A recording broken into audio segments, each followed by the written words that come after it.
Hi everyone! In this quick guide, I'll show you how to add a back button in Elementor that takes visitors to the previous page. This method works perfectly in 2025 and it only takes a few minutes. First, log into your WordPress dashboard. From the left-hand menu, click on Pages and open the page where you want to place the back button. Next, click Edit with Elementor to launch the page builder. Drag the button widget onto your page. Change the text to say, Go Back.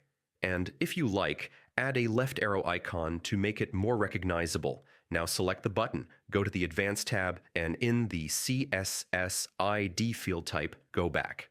This ID is what we'll use to connect the button with a little bit of code. Next, drag an HTML widget onto your page. Inside the code box, paste this script.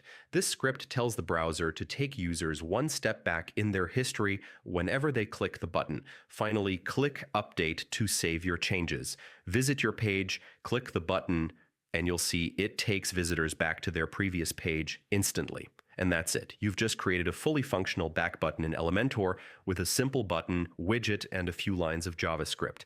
This makes navigation smoother and keeps visitors engaged on your site. Thanks for watching, and I'll see you in the next tutorial.